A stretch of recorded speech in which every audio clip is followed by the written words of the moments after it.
What's going on, everybody? It's your boy BIGRO 206 here, as always, with the Keymaster 84 all the way on top. Holla holla what it is. And in the middle, the still picture of the Cheeseball. Say hello, The Cheeseball. cheese Hello. ball. There you The go. cheese ball. The Cheeseball. She's The cheese ball. There's so cheesy. Anyways, even guys, better Whoa. spoken this is puns. TBD Live, our TBD Live, our banter podcast talk chat hour that we like to do every once a week, or try to do every once a week, but with a low industry news and breakthroughs this week. We decided to kind of go into like a more of an opinion topic to talk about this week. Actually, the idea. What, you got a creeper right behind you, Cheeseball? I know. Um, I know. and so this week we're going to be talking about globally popular games. Kind of what makes them globally popular, what sustained them for so long, why they have such a cult following. Me and Keymaster will also give our top three, maybe not our favorite games to play, but our top three, like what we think are the top three games maybe in the world. As you can see, we're playing Minecraft on the Xbox One again. This being one of those games, Minecraft has been sustained for over a decade now, I would say. Coming close to a decade. And it's probably more popular or just as popular as it was 5 years ago, 4 years ago, when it was really hitting its stride. So yeah, guys, this is Minecraft on the Xbox One. I'm gonna kick it over to Key Master. What do you think makes these games, like? What does it take for a game to become so cult classic, if you will, to be so followed and adored by its community? Well, and I think this is where you kind of get into this weird thing because, like, before we started this, I was thinking about like what my top few would be, and I have like Call of Duty. Before Modern Warfare was, I mean, it was a good game. I'm not saying it was a bad game, but it was nowhere near the level it is now. No.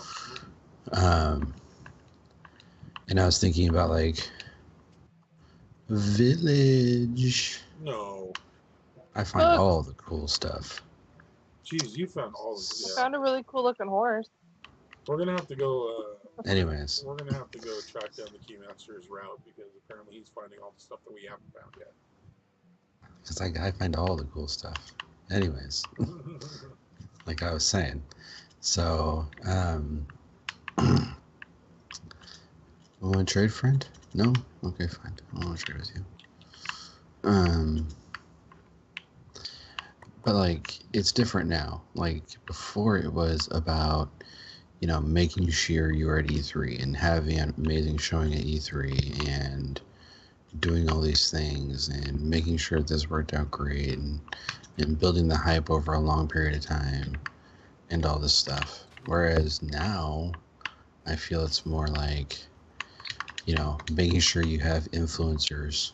Like, honestly, like, you don't even need to have good reviews. As long as you have a good influencer on your side, you're going to be successful. Yeah. And... I give you that. Yeah, and I mean, as funny as it sounds, I mean, because people be like, well, you need to have, good ratings. And it's like, well, you used to need to have good ratings. Now honestly, I don't even think Ubisoft, if I remember reading this right, and I could be completely making this up off the top of my head, but I'm pretty sure they don't even send out advanced copies of their games anymore. Like to put the polygons and the whatchamacallums, IGNs. I think literally they bank on people talking about their game on Twitter, on Facebook, on whatever social media platform they're shooting for, and then they hope that the right people talk about their game and they go from there. So it is a lot different. I mean, in this day, especially with social media playing as big a role in it as it is, and like Twitch now and Mixer and all those streaming platforms, It makes a huge difference in how you publicize your game. And I think it can make or break a entire game depending on what happens. Because I mean, like, look at what's a good example. Okay, here we go. H1Z1 and PUBG. For you guys who don't know, it's PlayerUnknown's Battleground. What made PUBG bigger than H1Z1 when PUBG was started after H1Z1? H1Z1 was in development way before PUBG ever was. And it was, made way before PlayerUnknown whatever was. It's basically the same idea, but what made it bigger? Right. And what it was is Dr. Disrespectful. He's so funny, dude. That guy cracks me up. Yeah, I mean, but it's like, because right now, the big talk is him coming over to play Destiny 2. And people are freaking out about the fact that he might come play Destiny 2. Like, literally, people are freaking out that he might come play Destiny 2. Now, I mean, he comes... What? Does he have that big of a following, really? Yeah. I didn't know. Hold on. I don't know how big his numbers are on Twitch. Yeah, when I get to a safe spot here, I will pull up some numbers for you. Where are the letters? Oh, we gotta make some. No, they're in the wood chest. I'm trying to find. No. Where do I make them? I am lost. I don't know. Good luck on that. Anyways, all right. But guys like that, or like guys like Tom Syndicate, these guys who have millions of people don't even care what they're playing. They could, they could be making, they could be made. They could be playing Cooking Mama 2. What's that game? And people will tune in just because the person is playing the game. Right. Not necessarily what the game is. Right. Which is huge. I mean, that's a huge deal. But it's just like, it's like, so my entire game is going to rest on the fact that I'm going to give free copies to 30 people. I'm going to give free copies of this game to 30 people, and I hope they like it enough to play it. That's what you're hoping for these days. And so I think it's a lot different, like, because, like, what made Halo so big is different than what made PlayerUnknown's Battleground so big. It's completely different, So I think that's, what you have to kind of think about, too, is stuff like that. Yeah. I went a little on there, sorry. No, you're good. No, I completely agree. Like, I feel it's kind of like, not necessarily with just games, but just what things are popular in general. Like, for instance, the fidget spinner craze. Take that, for instance. I own one. I know a lot of people who own them. It's a fad. It's a trend. It's a thing. Those kinds of things are just going to go away. We're talking about games that have had communities that back them up for going close to a decade with Minecraft. We'll say that. Rocket League's been out, let's see, 4 years? 3 years. 3 years. But then League of Legends. League of Legends has been around for 5 years plus. What else? Madden has a huge following, and they've been making Madden games since the early 90s. I mean, Call of Duty as well, same thing with Call of Duty. They, they gain communities. It's all about it's almost more about their fan bases as it is about the game itself. Well, yeah, I mean, it's like, look at like what Hex is always saying about Call of Duty. He's always talking about how, I did tell you I was going to sleep when I got my bed. They told me. Yeah, so I mean that's the Call of Duty community or the competitive scene even before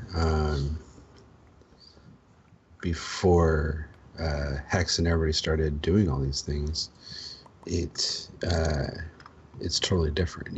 I mean he realized that people would tune in. He realized that people would find players interesting just because of the players they are, and he picked up on that way early in the game, in my opinion, and being took one of full the advantage. original esports owners, I mean, who Yeah, else has been in the game as long as him? Hastro, maybe?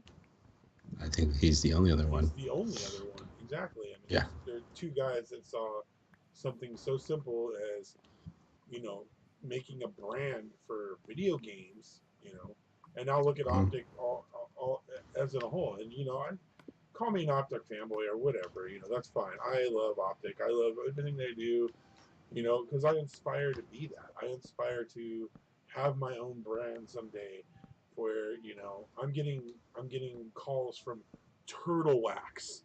I'm getting calls from Brisk, Pepsi. Pepsi. I'm getting calls like that where, you know, certain things in the United States are starting to get followings, like over in Japan for League of Legends, for instance.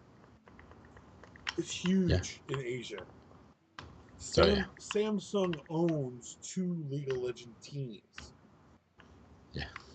Big, big companies in Asia are sponsoring and making team houses and paying these Huge guys deals. salaries and things like Huge that. deals. Huge deals, millions and millions of dollar deals. And, you're slowly starting to see that creep into um, kind of like what I said with what Optic's doing, where they got, like last year they gained Turtle Wax. Last year they gained a call from Pepsi to support an individual product, and now that individual product that they supported all year last year is now a bigger product. They're not Well, just it's the whole Brisk brand too. Latte. Now they have Brisk as a whole, which Yeah, is the whole Brisk library. a whole division of Pepsi. Yeah. I mean, it's a Yeah. whole part of Pepsi. Pepsi is a gigantic Fortune 500 corporate company, Mm-hmm. and they're supporting a video game branded team or a company, basically, because, yeah, they have their professional esports teams, but they have content creators, they have music producers, they have TV Producers. producers, yeah, producers. They have, I mean, they have everything. They And have who really would have thought? Who really would have thought that that would happen with video games? nobody. Back when we Nobody. were younger, they would never. Yeah, like that was not a Think thing. about it back in the No. day when we're sitting around the table playing on the NES, playing some Super Mario World 3, getting Yeah. raccoon tails and chasing stars and throwing fireballs, that people would make these things into such huge, huge, huge companies. I mean, Yeah. it amazes me. It amazes me still to this day. And I've been a part of the gaming community for as long as I can remember. Um, me and the Keymaster have been trying to do this YouTube thing on and off for the last 5, 6 years. You know, we haven't gained much tread, but we have a dream, we have a hope, we have a prayer that one day, we're gonna make that Oh one. shit. Just like with these video games, we're gonna make that one niche video, that one video, that one. It's all it takes is that one opportunity Mm-hmm. to gain tread, gain a fan base, and become a name, become Emergent Productions as a company, or the Keymaster 84, or just Keymaster as a brand name, or BIGRO just as a brand name. Yeah. It takes that one thing. Minecraft, That's it. when it first came out, was ahead of its time. Oh yeah. Yeah, that's for Only sure. game like it. Only game like it. There's, Mm-hmm. I mean, there was other like real-time strategy games where you had to gather resources and build bases to make guys to fight armies. This was nothing like that. It had a complete creative mode. It had Oh, survival in it. There's different different aspects of the game now than there was even when it first came out. Or even go as far as something newer like Pub Battlegrounds was based off a mod off of a different game, a similar game, and now it's probably currently the most popular game in the world. Yeah, I would say that for sure. Yeah, I mean, right now it's. And it happened. I mean, it almost seems like it happened overnight, especially with Pub Battlegrounds.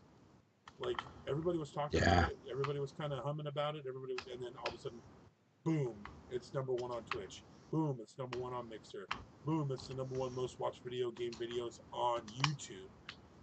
yeah. I mean, it's trending worldwide on Twitter. It's getting all these YouTube content creators who have millions and millions and millions of subscribers watching their videos, watching these guys play Pub Battlegrounds. And all they're doing is playing this goddamn game over and over and over and over and over and over and over and over again. And recording it for millions and millions and millions and millions and millions of people to watch, who in turn either buy the game or go find somebody else who's making those same videos to watch their perspective, how they put it out. Stone Mountain 64. That guy is freaking hilarious.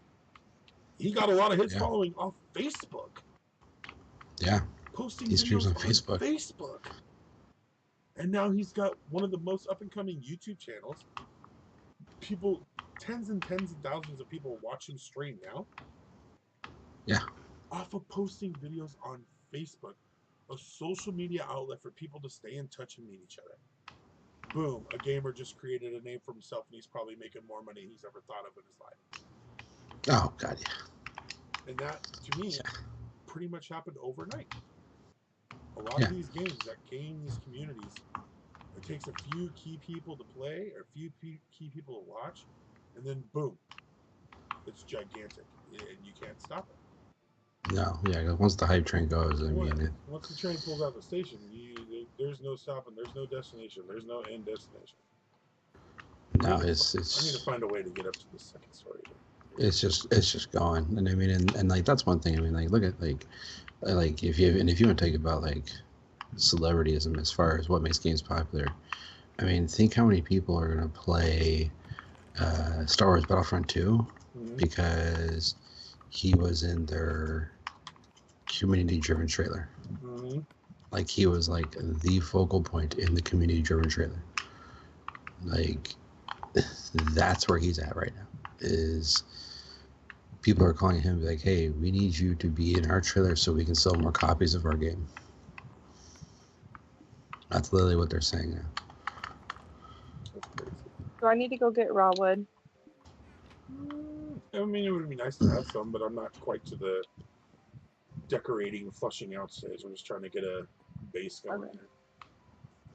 Kind of got an idea. I kind of got an idea, but I don't know how many stories I want to make this thing yet.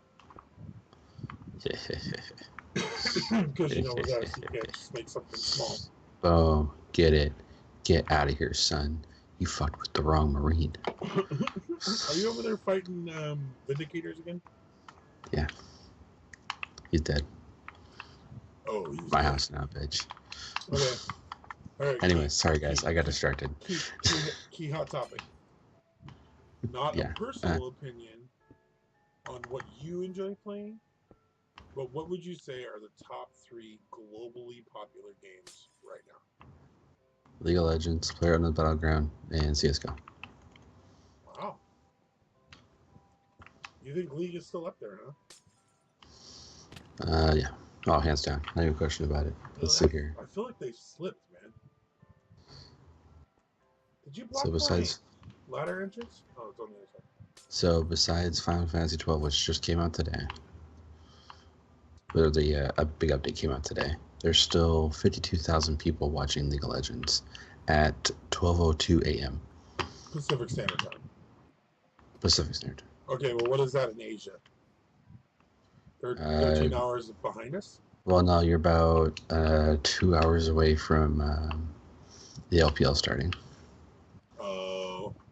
So the LPL hasn't even started yet. So the biggest competitive scene they have hasn't even started yet for Asia. So there are 52,000. I mean, PlayerUnknown's is at 66 right now on Twitch. 66,000? Yeah. Jesus. But then, I mean, it literally goes Hearthstone, Pub, and League for B-sides. I mean, Final Fantasy 12, or no, 7. Sorry, I was reading that wrong. Final Fantasy 7 came out today on PlayStation. That's the remastered, right? Yeah. Yeah, so I mean, it's a little different, you know, it's like, okay, cool, you know, but I mean, that's a fluke scenario, honestly. I need more cobblestone. I don't, you know, I don't put a ton of stock in, oh jeez, I hate you, I hate your soul. I'm in a bad place. For those of you who don't know what just happened, I just did what the Keymaster did to me. I don't know if I'll be able to sleep. Uh-oh. Yeah, okay, I got we're stuck. Boom. Good. I didn't realize there was more than one Vindicator per house. I'm learning so much. Anyways, guys, but yeah, I mean, hands down, like, if there's a tournament being played for one of those games, it's going to be number one on whatever streaming service it's on. Whether it be Twitch, whether it be Mixer, whether it be YouTube Gaming, it's going to be number one. So, I mean, that's something else to think about in this whole grand scheme thing too, is competitive esports. I mean, that can make or break a game. That can be huge for games. Is becoming there's a lot of huge games making their games around being a competitive esport game. Mm-hmm. Like, look at Overwatch. That was made specifically to be multiplayer only. It was one of the first games to do it, and everybody was freaking out when it came out. Everybody was like, oh my god, you can't make multiplayer only games. And now everybody makes multiplayer only games. It takes one person doing something good for other people to bite off of it. Sure. I mean, I don't know if I just want to open this. Yeah, I would agree. I would agree on the CSGO. I don't know. See, it's hard for me to go up against. I'm not saying I'm going up against the Keymaster, but like, it's hard for me to have an opinion against what he thinks, only because he does follow all the stories a lot closer than I do. I'm more kind of what's current, like with the systems and stuff like that. He's way more into the esports level than I am. So, you know, I love the esports. I definitely agree on Pub Battleground. I think it's been an overnight success. It's only going to get bigger. I can't wait to be able to buy it and play it. I mean, that's just honest, you know, me being honest.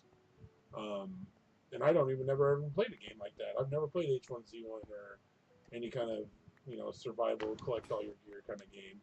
So, really excited to actually get my hands on that. I'm sure you guys will see the videos. But yeah, definitely Pub Unknown Battleground or Player Unknown Battleground. PUBG. I guess I would agree with the League of Legends just because I know they're huge. They're bigger in other countries than they are here in the United States. We're fickle in the United States. We're very fickle. Yeah. So, I mean, I know they're huge in Asia, like I said before. So, yeah, I'll give another spot to League of Legends. Definitely agree with that. I don't know about CSGO because I also feel like CSGO is one of those games that's bigger in different countries. I think it's bigger in Europe. I feel like CSGO is way bigger in Europe than it is in the United States. Oh, yeah. Well, I mean, if you look at all the where all the pro players are from, I mean, that tells you the whole story right there.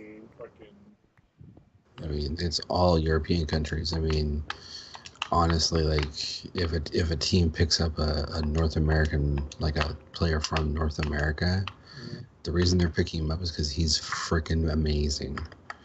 You know, like, it's the reason we're picking this guy up is because he's amazing at what he does. It's like, if you get picked up, it's because you're the best in the game at that time. Dude, that looks kind of dope for right now. I wish I could take everything out from under it. I think I might do that. Anyway, go ahead. I'll make it floating. Right. Yeah, well, with the feet down, and then put the dark wood planks down on the floor and the bottom. But I mean, honestly, I mean, it's just like what's kept. I mean, like, okay, think about it this way: Grand Theft Auto still has 15,000 people watching it right now on Twitch. Grand Theft Auto 5. Mm-hmm. Yeah, I've been itching to get my hands on that game lately too. Honestly, you know what I mean? But it's just like what maintains that level is community, hands down. Oh yeah. Every day, every day. That's what maintains that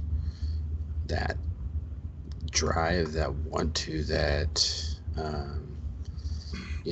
like oh, I want to play this. I moved the ladder. Oh my God, So am I blind? Where the fuck is it?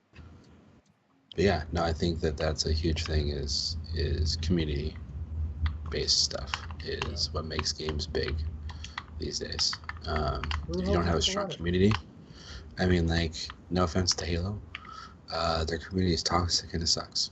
Yeah. I really hate to say that. I love Halo.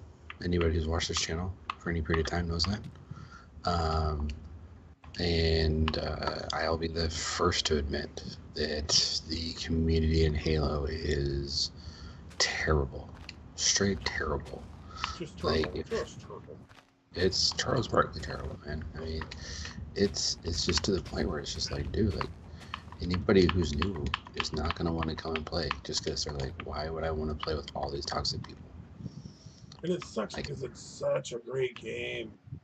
Yeah, and that's one of the parts that sucks for me about it is like I love that game so much, but nobody will give you the time of day to play it. You know, like if you don't know what you're doing when you go in there, you're just outcasted from the get-go. Yeah. No one's going to care about your opinion, which sucks. It's important, you know. It's sad, but you know that's what drives people out of the community. That's why Halo 5 isn't that big, even though it should be. Which I thought Halo 5 was a huge game. But you know, that's how it goes sometimes. You know, I mean, Call of Duty is having the same problems lately with their games. Thanks to fucking Activision. Yeah. You know, that's I mean, personal opinion. Because this is coming from a die-hard Call of Duty fan. I mean, I was an every year buying, days upon days playing, freaking as big a fan of Call of Duty as you could probably get. And just last 4 or 5 years, man, just really tested my patience with the game to a point where I stopped buying the game. I boycotted Infinite Warfare. I played the beta, and that was it. And that is it. Played the free demo. The free demo. That was it. Both of us played the free demo. We were like, all right, sweet, okay, we played enough to make our decision. You know, I mean, and that's what's sad is if you don't have that community, because even like if you look at the community for Call of Duty now compared to Black Ops 2, it's totally different. It's not even the same community. It's a whole different like group of people. I mean, everybody's like, oh, I want to play Black Ops. I want to do this, you know, like. Whereas now it's like, I guess I'll jump on Infinite Warfare. Like, it's like, well, don't pain yourself just to say it. Like, make it sound somewhat like you actually want to play this game. Right. I mean, even the pros don't want to play it, and they get paid to play the game. Paid well to play the game. Yeah. Yeah. I mean, they make a ridiculous amount of money to play a video game professionally. And even they're looking at the game like, I guess we'll play this game because we have to make more money. Okay. Like, you guys realize all the fans don't want us to play this. They want us to play Remaster, right? Yeah. Play a game that came out 10 years ago. Yeah, so, I mean, and that's what, like you said, like, the community in Modern Warfare was huge. I mean, that was a huge game. In general, I'm not talking just for Call of Duty. That was a huge game. The community got behind it. I ruined your ladder, Sarah. Sorry. Huh? I ruined your ladder. The community got behind the game, and supported it throughout, and that's what made the difference in that game, in my opinion. Yeah. Because of the community support, they were able to do and get away with, maybe not get away is the wrong word, but they were able to keep on going when they might not have been able to otherwise. But True. yeah, so that's my opinion. I'm sticking to it. Yeah, my third game may kind of come as a shock, maybe a little bit. I don't know. I'm not. We'll see what the Key Master thinks about it. I'm gonna stick Rocket League up there. Rocket League's another good one. And the only reason I'm putting that as one of my top 3 most popular global games right now is because Rocket League recently has made some huge partnerships. Huge. Yeah. I mean, and I'm not just talking one of my favorite, which is the WWE, because I watch it. But oh shit. But I'm talking like they sponsor sporting events. They sponsor all these like real life action sports things, and they're gonna have a nationally televised tournament this year. True. Nationally televised. I'm not talking some freaking ESPN the Ocho where you gotta have freaking some weird contract, with Comcast to get the channel. I'm talking legit, like gonna be aired on like I think it was I want to say Como or King. At least that's 405 on our channel, but or ABC or NBC. I can't remember which one it was. But I mean, it's literally gonna be on TV for everybody to have the opportunity to watch. Everybody. Yeah. Literally everybody. Yeah. So it'll be a prime time event, yeah. Prime time event. And I mean, even then, as a indie game that started on Steam, has now branched to one of the bigger PC games, has branched to all the consoles, has made it, like I said, onto a national stage with their sponsorships. This is all within the last 2 to 3 years. 2 years to take your little indie car soccer game from probably one of the most simplest games that's ever been released to You have the be bed. naturally nationally sponsored is ridiculous. I mean, it's crazy. It's absolutely crazy. No, I would agree with you. I mean, I think that Rocket League is a huge success story. Cinderella story. Cinderella story is for it sure. A Cinderella I think anytime a game like that, whether it be like a Rocket League or a PlayerUnknown Battleground or anything like that, anything that gets put on the Steam marketplace, and then you literally put it on the marketplace and cross your fingers, and hopefully something happens. I mean, God forbid you have a huge success like they did, but just anything happens, even if it's marginally successful, is huge these days. I mean, no offense to the video game market, but it's a little oversaturated right now, in my opinion. So anytime a game becomes huge is a big deal. Like, I mean, look at E3. Look how many times, you see these games at E3 and you're like, oh my God, that game looks like it's amazing. It's going to be the best game ever. For Honor, sorry. And then you play it for a while and you're like, okay, on to the next. And that's, maybe the next one, please. That's what happens. But that is the nature of video games right now. It is a very dog-eat-dog. You need to figure out how to stay in the limelight as long as you can. Yeah. Otherwise, you will disappear faster than you came into being. Division. But Ubisoft games. Ubisoft games as a whole. Sorry, Ubisoft single-player games. But yeah, I mean, it is unfortunate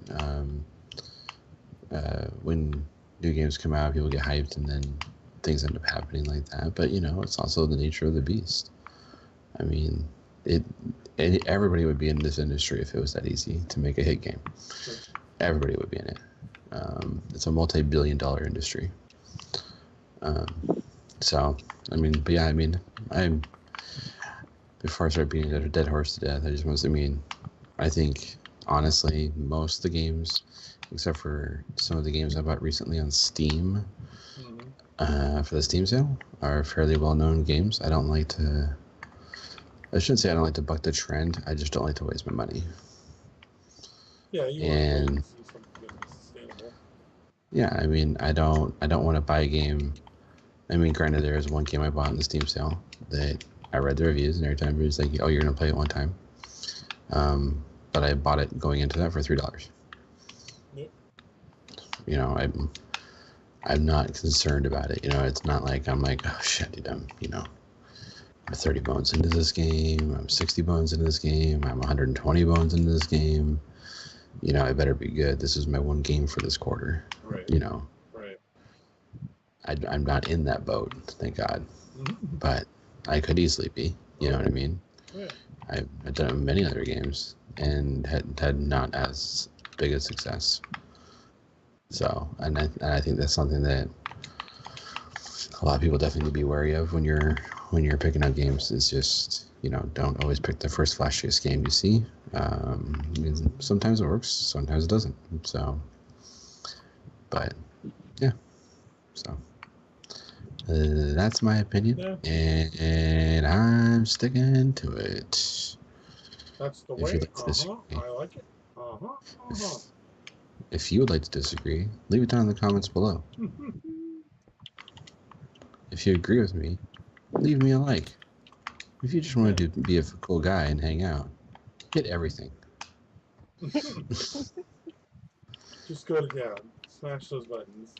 Just smash the like button. Smash so the many like button. caves around here. Just smash everything. Except for your computer or your phone. Because that won't do us any good. But anyways, you got any final thoughts, sir? I do. I'm going to pause what I'm doing on my gadgets, but I think, one, no matter what, there's always going to be people to play video games. Whether it be the upcoming new generation or people like me and Keymaster and Cheeseball in our upper 20s, lower 30s, and even older. I know older people who like playing video games. My dad. Yeah, there's always someone that's going to want to play either the retro games that they grew up on or the new, most techiest games like VR stuff. Currently, when this video is released, VR being the highest tech games you can get in hand in your house. Or people like us who are very specific to our console. We love the Xbox. We love what Xbox does. We love the community for the Xbox. Um, you know, die hard through and through. Even though I do have a PlayStation in my house now. That was given for free, though. We did not buy it. It's like my Apple in my house. It's fine. Exactly. But no, I mean, yeah. So you're, but yeah. So finish your thought there, bud. I think that no matter what, there's always going to be a community for whatever is coming out, whatever game. Whether Call of Duty lasts for another 100 years, League of Legends lasts for another 10 years, however long the lifespan of these games that are so globally popular last, there's always going to be a community to back them, and which means it's always going to generate money, which is always going to keep the companies that keep these games running, moving forward and progressing in those things. I think that whoever came up with the ideas for these such popular games is a genius. I wish I could have a stroke of genius like that. I wish I could develop or help develop a game like Minecraft or like Rocket League or like Pub Battleground. I'm just trying to get 100 subscribers on YouTube right now, and that's hard enough. So, not as easy as it sounds. Not as easy as it sounds. But yeah, guys, I mean that's pretty much gonna be it for TBD Live this week. A little bit of a shorter episode. Like I said, there wasn't really much news for us to really talk about, which is what we generally like to talk about on the show, unless there's been a really big topic that needed to be addressed. As always, we like to thank Cheeseball for joining us. She's become a mainstay on TBD, even if she is just banter in the background. But she loves Minecraft, so that's kind of how we lure her in. Keymaster, anything else? Oh, I missed it. No, just expect some minor changes this week. I tell BIGRO after we get off this. I haven't had a chance to even tell him this yet, but minor changes I'm making. It's nothing too crazy. It's for the benefit of the channel. I think you guys will really like it. And yeah, we're gonna see you guys an action-packed week. Really excited to show you guys what we've been working on. Got some videos in the kitty ready to come out. Got some videos ready to come out. Got some more videos on my computer that I should be uploading right now that I haven't started yet. Yeah, so yeah, well, my computer's on content. And yeah, I got the change. It'll kind of streamline things hopefully for us. And yeah, and get ready for some of my indie games. I got a few of them that I'm pretty excited about. One that I'm super excited about that I think everybody should be buying, even if it is full price. We'll get into that later this week. But so yeah, with that being said, guys, this is Keymaster 84, and as always, we play games to make gains. Haters gonna hate. See you guys in the next video. See ya. Say bye, Cheeseball. Bye.